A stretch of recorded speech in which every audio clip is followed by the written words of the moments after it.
Boa noite a todos. É uma alegria estar com todos hoje, né? Queria começar a noite de hoje agradecendo o convite para esse bate-papo que nós teremos hoje. Queria agradecer na figura da Janaína e da Hilde, né, que fizeram o contato, que fizeram aí o convite carinhoso para essa live. Agradecer mesmo, porque é sempre uma grande oportunidade para quem é convidado para estudar, né, para refletir um pouco mais sobre o Evangelho. E um momento interessante que nós estamos vivendo, né, onde somos convidados a nos recolher em nossos lares, mas que a internet nos conecta de uma forma muito interessante. Meu nome é Mariana. Eu moro em Peruíbe, Baixada Santista. É uma cidade do litoral de São Paulo. E estou tendo a oportunidade hoje de estar conversando com pessoas de diversos lugares, aceitando um convite de João Pessoa, né? Então, é uma alegria muito grande. Aqui em Peruíbe, eu sou voluntária no Grupo Socorrista Emmanuel, que é uma casa que há 2 anos e meio, quase 3 anos, nós fazemos um projeto de Evangelho na Praia. E foi através desse projeto que eu tive a oportunidade de conhecer, ainda que virtualmente, a Janaína e outras pessoas, né? E nesse momento nós estamos fazendo o Evangelho na Praia também nesse formato virtual e até que possamos novamente estar na praia, né? Mas não menos caloroso, né? Não menos importante. E também eu estou atualmente como presidente da União das Sociedades Espíritas aqui de Peruíbe, a USA Intermunicipal de Peruíbe, que abrange 3 cidades aqui da região. E é só para vocês me conhecerem um pouquinho, né? Só para a gente já ir se conhecendo. Para iniciarmos, eu vou convidar a todos para a gente fazer uma prece. Quem se sentir à vontade, pode fechar os olhos. Nós agora vamos tranquilizarmos, né? Para que a gente possa sentir a presença dos amigos espirituais que já estão em nossos lares, que já estão nos amparando, né? Os mentores do Evanprá, que amparam a todos nesse instante, os nossos mentores pessoais, nossos amigos, nossos anjos guardião, que também se fazem presente ao nosso lado, pedindo a Deus, pedindo ao alto, amparo nesses instantes, para que a nossa conversa sobre o Evangelho possa ser uma conversa produtiva, onde nós possamos ter as nossas mentes, o nosso intelecto tocado pelas palavras do Evangelho, mas que possamos ter principalmente os nossos corações, que possa fazer sentido de uma forma muito profunda em nosso ser, para que cada vez mais consigamos transformar todo esse conhecimento, todo esse ensinamento que Jesus trouxe para nós em atitudes no nosso dia a dia, em atitudes de amor, em atitudes pelo bem, em atitudes de amor para com o próximo. Dessa forma, então, nós vamos agradecendo a presença desses amigos, a oportunidade bendita, e vamos dizendo, vibrando cada palavra dita, a oração que Jesus nos ensinou. Pai nosso, que estais nos céus, santificado seja o vosso nome. Venha a nós o vosso reino. Seja feita a vossa vontade, assim na terra como nos céus. O pão nosso de cada dia nos dai hoje. Perdoai as nossas ofensas, assim como nós perdoamos a quem nos tem ofendido. E não nos deixeis, Senhor, cair em tentações, mas livrai-nos de todo mal. Que assim seja, graças a Deus e graças a Jesus. Bom, hoje, como foi feita a divulgação, nós vamos conversar sobre o capítulo 17 do Evangelho segundo o Espiritismo, que é o capítulo Sede Perfeito. Antes de começar a falar especificamente sobre o capítulo, eu gostaria de indicar um livro que traz 4 mensagens comentando esse capítulo do Evangelho, que é esse livro do Hamed, intitulado Renovando Atitudes.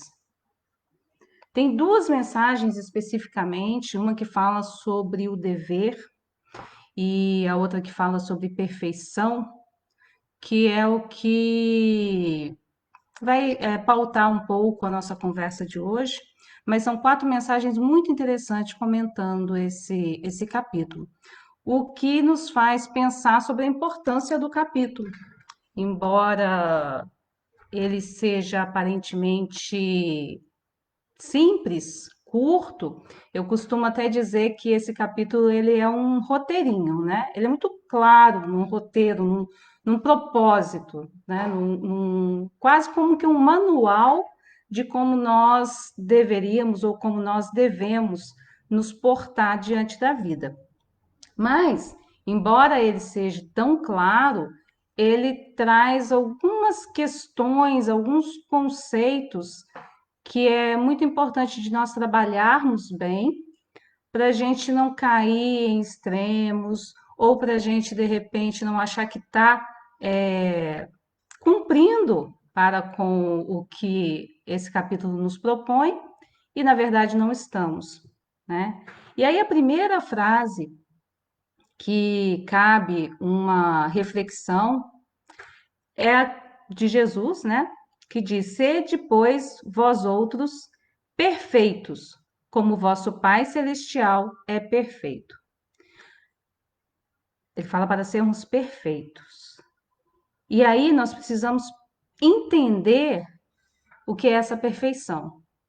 Porque primeiramente, nós estamos encarnados na Terra, que é um planeta de provas e expiações. Um planeta em transição, né? Para um planeta de regeneração, que ainda não será habitado por pessoas perfeitas. Então, esse é o primeiro ponto. O segundo ponto, e o Evangelho alerta sobre isso, é que essa perfeição é uma perfeição relativa. Porque se nós chegarmos à perfeição de Deus, Deus não seria Deus, deixaria de ser Deus. Então, é uma perfeição possível e é uma perfeição relativa. Isso ajuda muito para nós entendermos que é uma perfeição possível. Pode levar tempo, pode demorar, podemos passar algum tempo tentando compreender como alcançar essa perfeição, mas ela é possível. Ela é uma perfeição viável. E aí, logo na sequência, né? Primeiro ele vai falando das características da perfeição, mas logo na sequência ele vai falar do homem de bem. E quando esse item, ele nos descreve diversas características, ou melhor, diversas virtudes que o homem de bem tem, ou que o homem de bem precisa desenvolver. Quando nós lemos, nos parece algo utópico, né? Nós conseguimos enxergar quem quando nós lemos esse item? Nós enxergamos Jesus.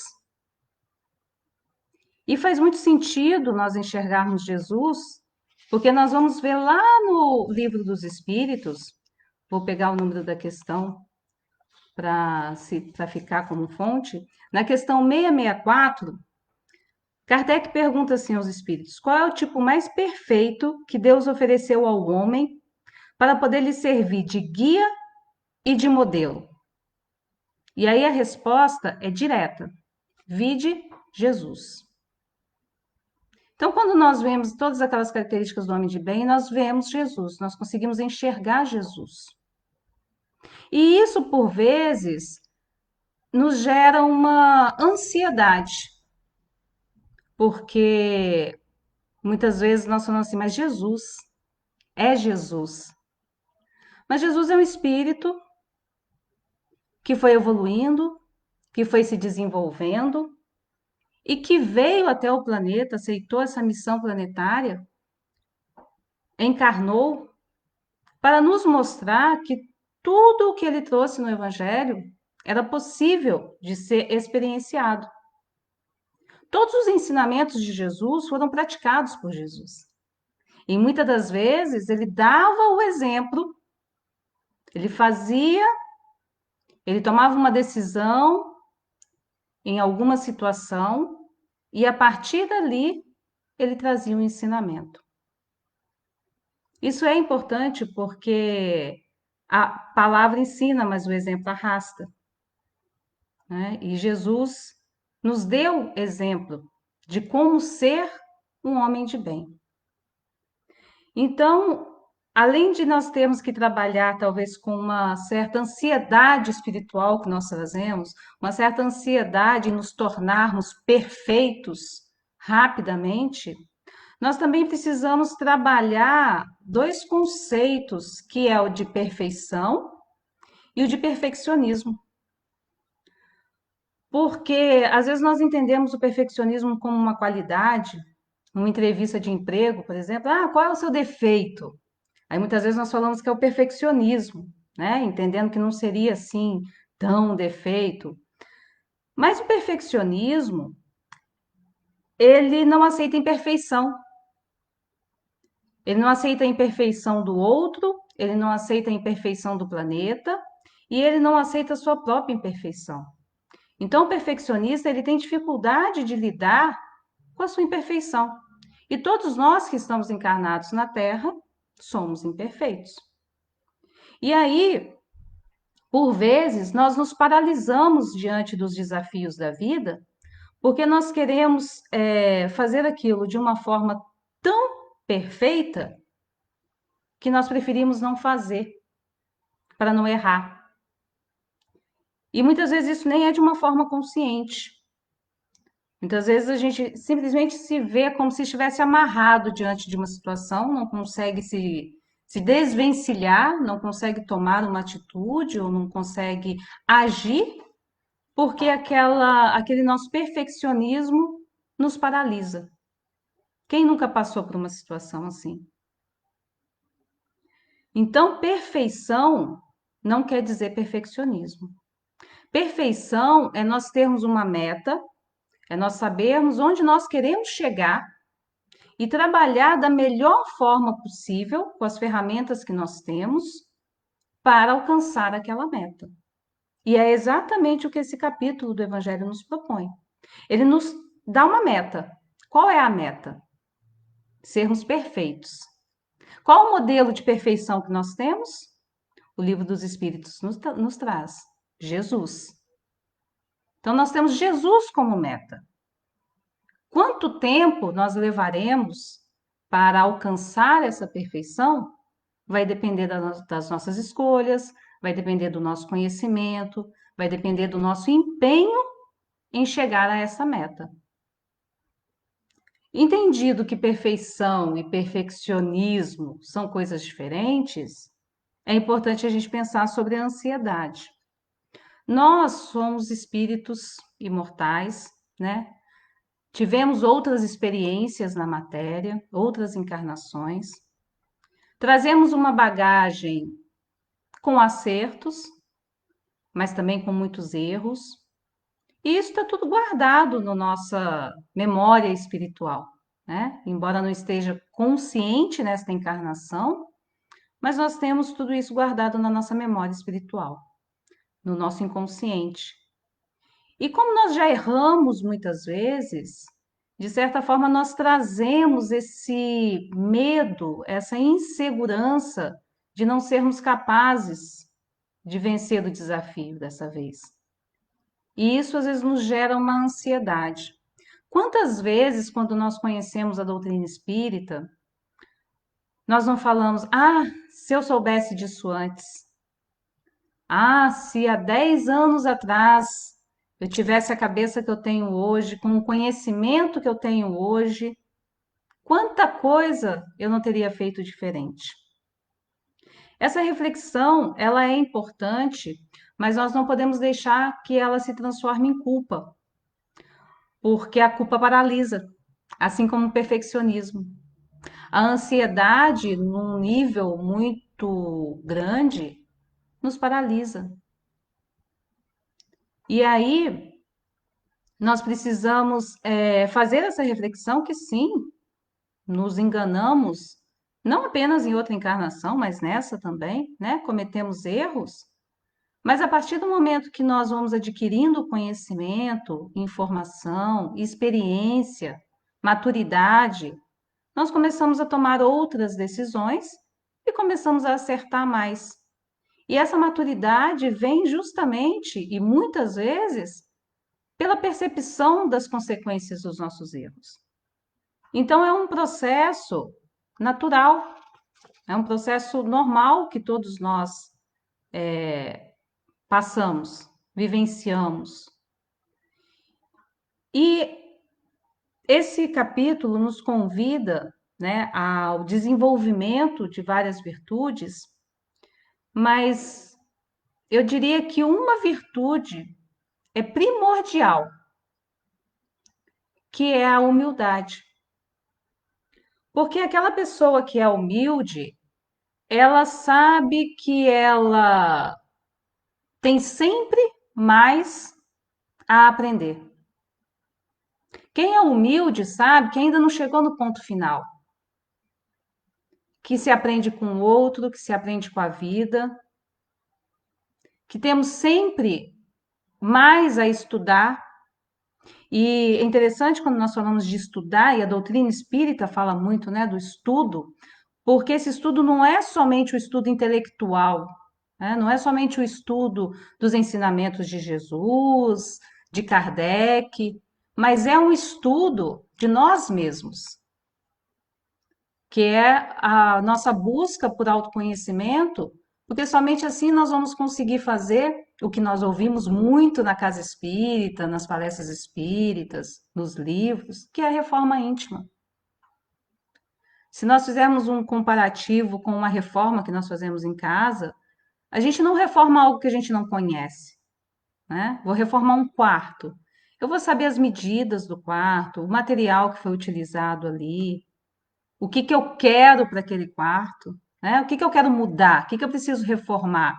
Eu preciso consertar alguma rachadura? O que que eu preciso fazer ali? Então, quando nós falamos de nós e falamos de reforma íntima, nós também estamos falando desse conhecer a nós mesmos, ou seja, de estudar a nós mesmos, para a gente poder saber o que que nós precisamos mudar, o que que nós precisamos trabalhar, aperfeiçoar. Reforma íntima não é nada mais, nada menos do que aumentarmos as nossas virtudes, e este capítulo 17 vai falar das virtudes, ampliarmos as nossas virtudes e reconhecer os nossos vícios morais, os nossos defeitos, as nossas dificuldades íntimas, para trabalharmos essas dificuldades. E uma forma de nós fazermos isso é justamente trabalharmos virtudes opostas àqueles vícios morais que nós trazemos. Então, quando nós falamos de humildade, nós estamos falando de uma virtude que vai trabalhar principalmente com o nosso orgulho e com o nosso egoísmo. Nós vamos ampliando, diminuindo o orgulho e o egoísmo em nós, para podermos ampliar outras virtudes. Quem é humilde sabe que uma escada se sobe um degrau de cada vez. Nós não damos saltos no nosso processo evolutivo. Nós caminhamos. E se tem algo que é importante numa caminhada evolutiva, mais do que o ritmo é a constância. Por vezes nós queremos correr e aí nós perdemos o fôlego. Então, nós precisamos de constância, passos firmes, um passo de cada vez. É consolidar as nossas conquistas. É isso que a doutrina espírita nos convida a todo instante. É isso que o Evangelho de Jesus nos convida a todo instante. E é isso que a vida nos convida, né? Porque cada desafio que é colocado à nossa frente é um convite para darmos um passo firme, para tomarmos uma decisão sábia. E aí, se nós temos Jesus como modelo e guia da humanidade, para cada situação colocada na nossa vida, nós deveríamos nos perguntar: o que Jesus faria em meu lugar? Com certeza nós ainda não vamos conseguir agir totalmente como Jesus, mas nós vamos diminuir muito os nossos erros, os nossos enganos, porque no mínimo nós vamos parar para pensar antes de agir. E às vezes a nossa ansiedade não nos permite fazer isso. Então, esse capítulo nos propõe essa caminhada, cada um no seu ritmo, cada um no seu tempo, mas o importante é caminhar. Ainda que em algum momento a gente pare, né, nessa estrada evolutiva, dê uma parada, a gente sabe que a gente não vai regredir. A gente sabe que em algum momento nós seremos impulsionados a continuar na nossa caminhada, por diversos fatores. Nós estamos recebendo nesse momento planetário um impulso, né? Cada um está enfrentando um desafio diferente nesse momento. Para alguns é o uso da tecnologia, para outros é o ficar recolhido, para outros é o medo, a insegurança de como as coisas vão se desenrolar daqui para frente. Cada um tem um desafio nesse instante. E aí, o que é muito importante é nós buscarmos refletir intimamente se nós estamos aceitando o desafio da vida e aceitando de uma forma proativa. O que eu posso fazer, o que eu devo fazer diante desse desafio. Porque dessa forma nós estaremos mobilizando as nossas potências íntimas, nós estaremos mobilizando virtudes. E é muito interessante que esse capítulo continua dizendo que o Espiritismo não criou nenhuma nova moral, mas ela nos facilita a prática da moral do Cristo. Tudo isso foi trazido à Terra há mais de 2000 anos. E nós precisamos desse tempo, precisamos de novas revelações, precisamos do Espiritismo para lançar luz a esses ensinamentos, para que nós pudéssemos compreender e praticar. E a gente precisa pensar muito na nossa autoestima, costumo falar da nossa autoestima espiritual também, porque quando nós vemos tantas virtudes enumeradas, nós começamos a nos sentir muito para baixo, né? Muito imperfeito. E aí cabe, mais uma vez, trabalharmos a humildade, né? Porque realmente somos imperfeitos, mas já avançamos muito e não nos seria proposto nada que nós não fôssemos capazes de fazer. Jesus não falou: vós sois luz, né? Vós podeis fazer o que eu faço e muito mais. Nós precisamos nos empenhar nessa busca por deixar essa luz acender, por deixar essa luz irradiar cada vez mais. Mas nós temos todos esses ensinamentos, todas as leis divinas impressas na nossa consciência. Tanto que é muito comum quando nós saímos um pouquinho do eixo, a nossa consciência grita, né? A nossa consciência fala: opa, dá uma paradinha, Não é por aí. É que às vezes nós somos teimosos e a gente quer insistir naquilo que nós entendemos ser o correto, ou que naquele momento que nós desejamos. Às vezes a gente até sabe que não é tão certo, mas nós desejamos. Então, nós somos um pouco teimosos. Mas a nossa consciência nos alerta, na maioria das vezes, quando nós não estamos sendo coerentes com as leis divinas. Quando nós não estamos sendo coerentes com essa estrada que o Evangelho nos propõe, que é uma estrada rumo à nossa evolução, rumo ao nosso crescimento, ao nosso autoconhecimento. E aí, às vezes nós vemos algumas pessoas falando assim, eu estou tentando ser espírita, né? Eu até entendo, né, quando se faz essa colocação, mas o Evangelho vem nos dizendo que o verdadeiro espírita é aquele que se esforça por domar as suas más tendências. Eu acho essa afirmação um carinho na nossa autoestima, porque um minuto, meio segundo para pensar.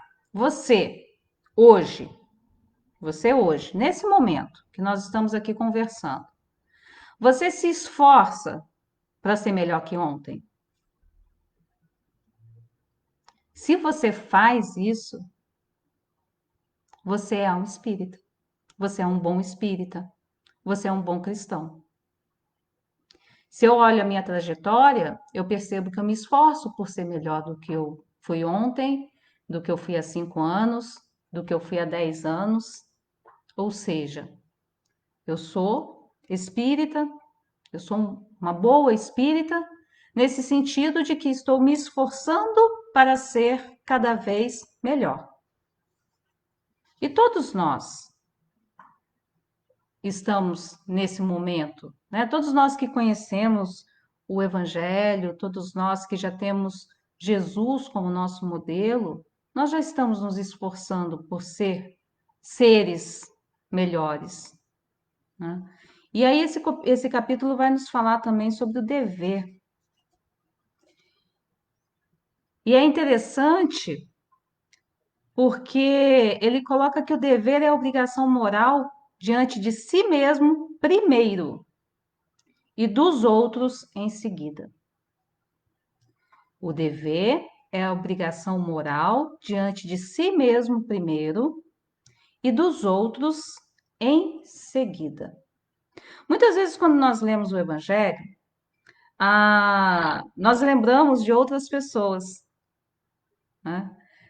Mas fulano precisava ler isso. Nossa, isso aqui faz muito sentido para o meu marido, para minha esposa, para o meu filho, para minha mãe, para o meu pai. Mas quando nós lemos alguma mensagem do Evangelho, nós temos o dever para conosco de entender o que aquela passagem, o que aquela leitura do Evangelho está propondo, está alertando sobre nós mesmos. O nosso dever na nossa encarnação é para conosco, é para com a nossa evolução.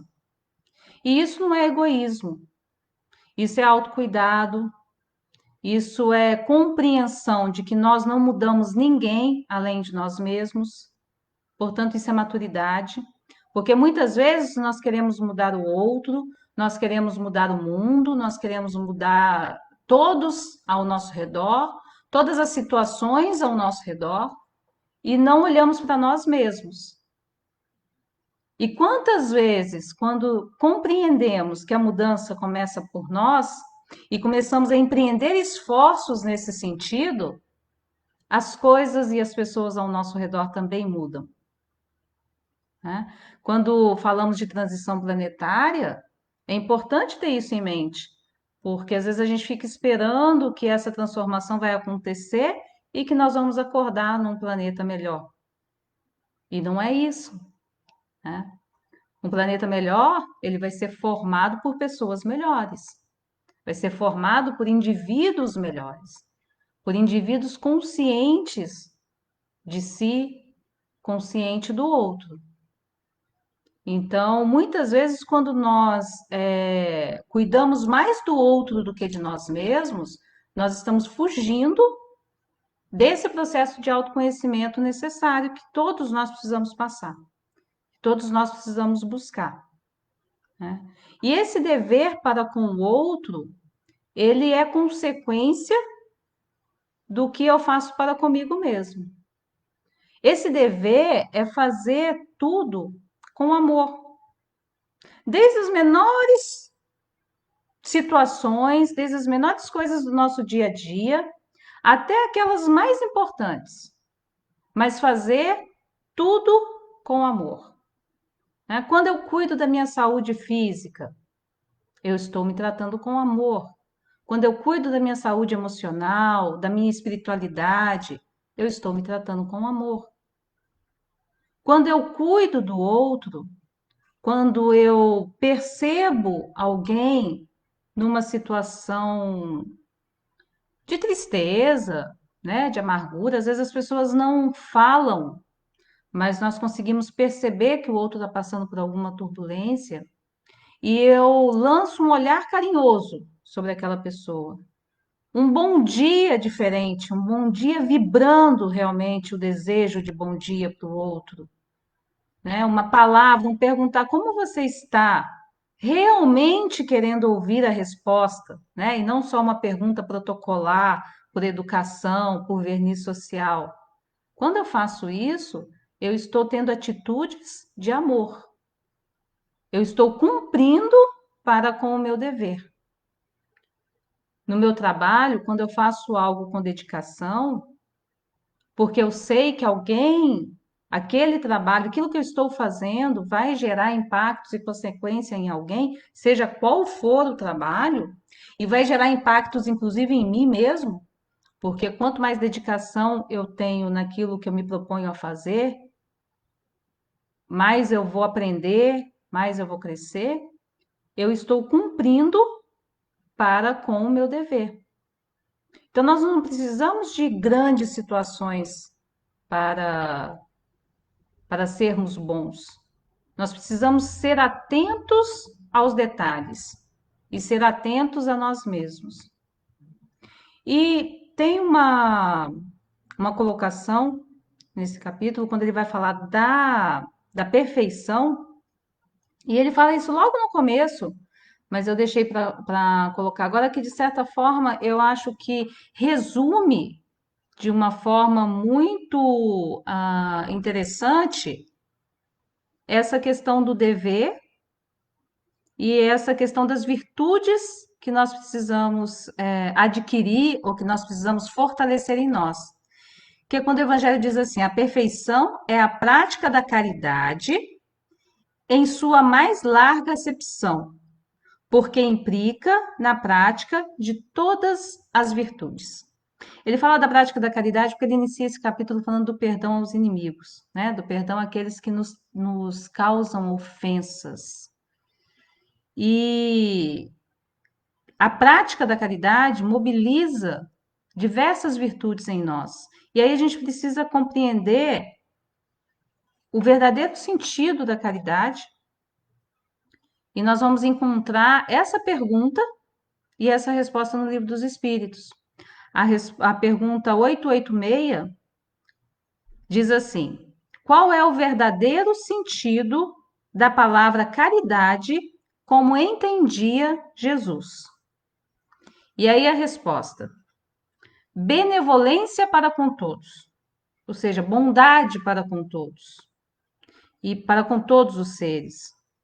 Indulgência para com as imperfeições alheias e perdão das ofensas. Indulgência e perdão para com as imperfeições alheias e as ofensas. E nós não conseguimos dar o que nós não temos. Então, quando nós falamos de perdão ao outro, nós estamos falando também de auto-perdão.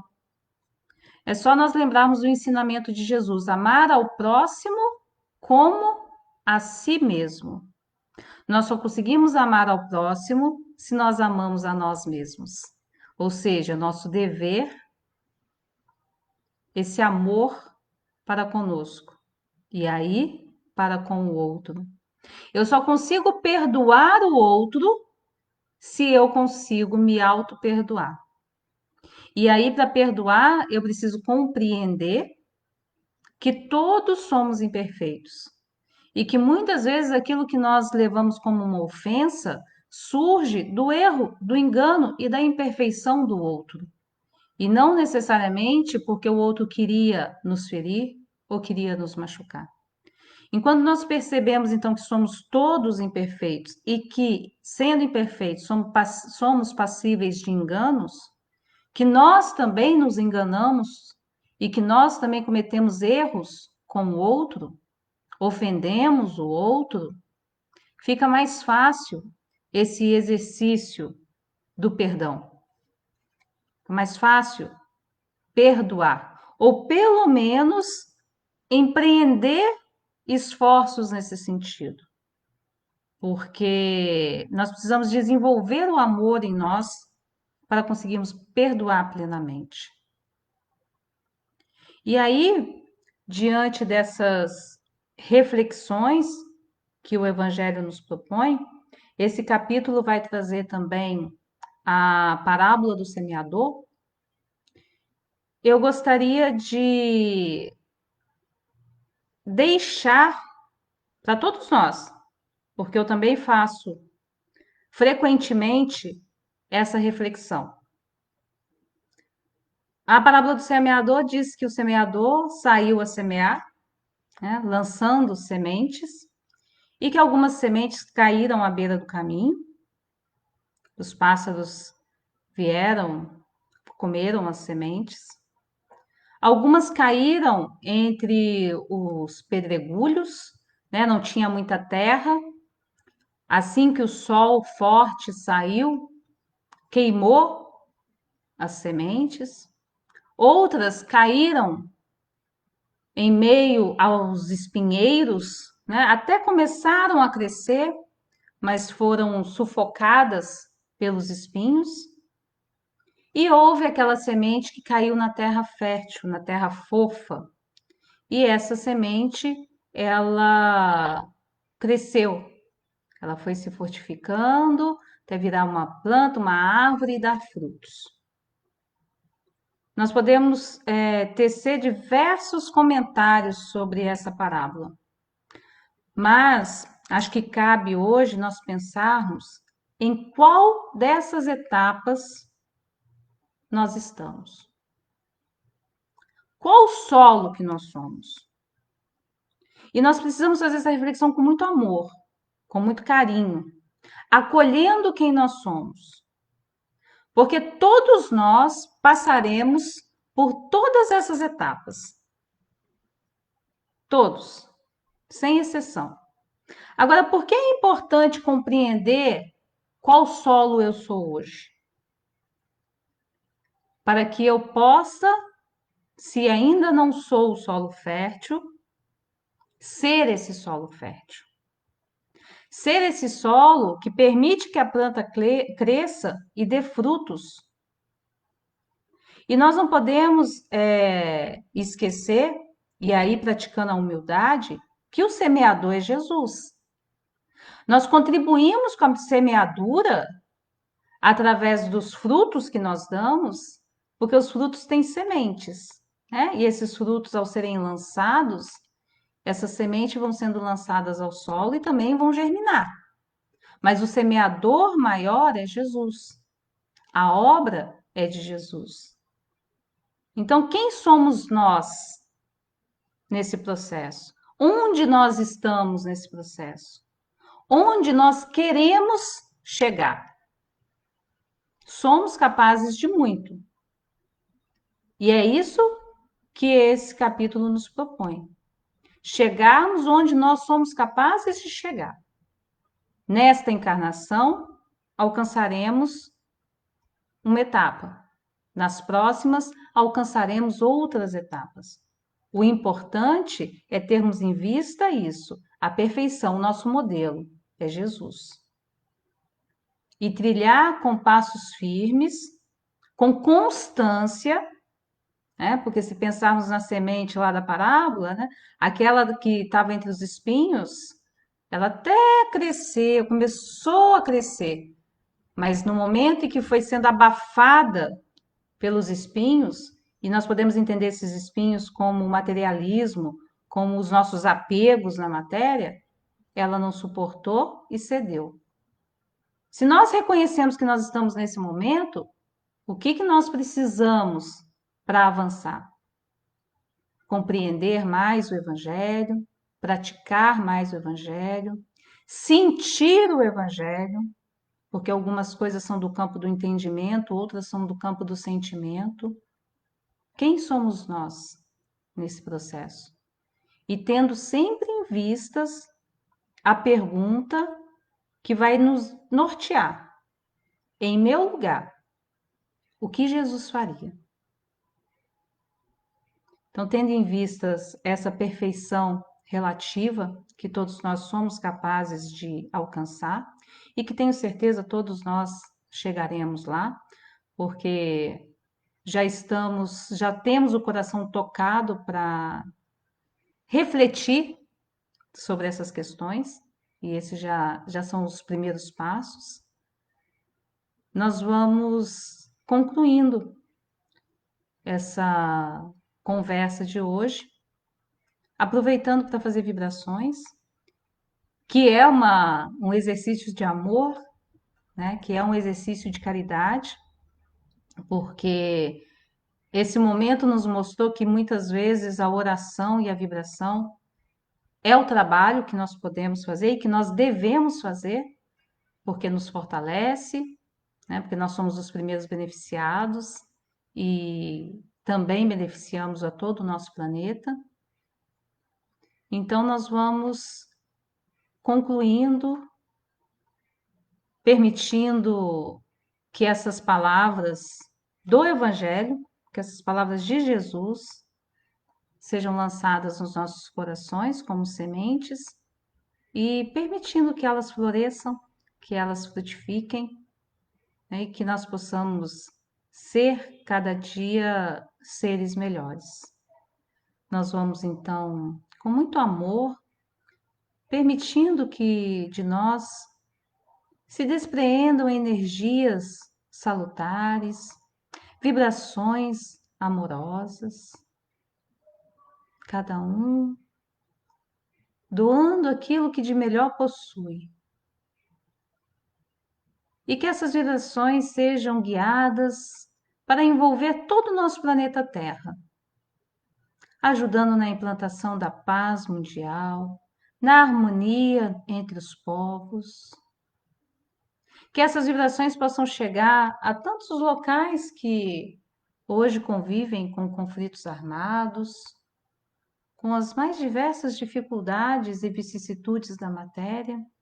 Que essas vibrações cheguem a esses corações que sofrem, como certeza de dias melhores, como certeza e esperança na misericórdia de Deus, nosso Pai amoroso. Que as nossas vibrações possam chegar às diversas ações humanitárias esparramadas pelo mundo, a esses corações abnegados que se entregam no trabalho e no amor ao próximo. Que as nossas vibrações possam ajudar a fortalecer esses bons propósitos.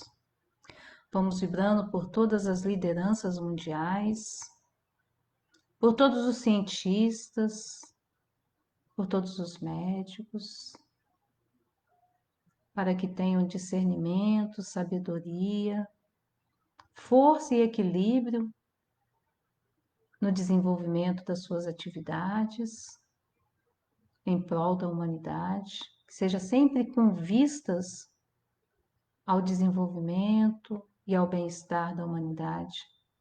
Vamos vibrando muito amorosamente pelo nosso país, pelo Brasil, vibrando muito amor, que as nossas vibrações possam auxiliar no fortalecimento do sentimento de fraternidade entre todos, de respeito, de tolerância. Vamos vibrando por todas as religiões, por todas as filosofias que auxiliam no melhoramento do ser, que levam os ensinamentos de amor a todos os corações. Vamos vibrando muito amorosamente pelo movimento espírita, nacionalmente, internacionalmente, por todas as ações que estão sendo desenvolvidas nesse momento para que o Evangelho chegue a tantos corações. E vamos pedindo permissão a Deus para que muito amorosamente as nossas vibrações possam ser revertidas em prol de nós mesmos também, para que possamos estar cada vez mais fortalecidos nos bons propósitos, possamos estar cada vez mais fortalecidos nesse caminho de crescimento, de evolução, de espiritualização, que possamos nesse caminhar sentir Jesus ao nosso lado, nos dando as mãos, naqueles momentos em que nós nos fragilizamos, com um olhar amoroso, nos convidando a continuar, nos convidando a seguir. Que essas energias amorosas possam permanecer em nossos lares, harmonizando o ambiente e a todos que neles vivem. Que Jesus permaneça em nossos corações e em nossas mentes, hoje e sempre. Que assim seja, graças a Deus. Uma boa noite a todos. Mais uma vez, muito obrigada pela oportunidade. E depois eu vou deixar nos comentários a referência do Hamed, para quem quiser consultar. E fica também a sugestão para a leitura do capítulo 17, para que todos possam também tirar as suas reflexões desse capítulo. Muito obrigada, gente. Uma boa noite.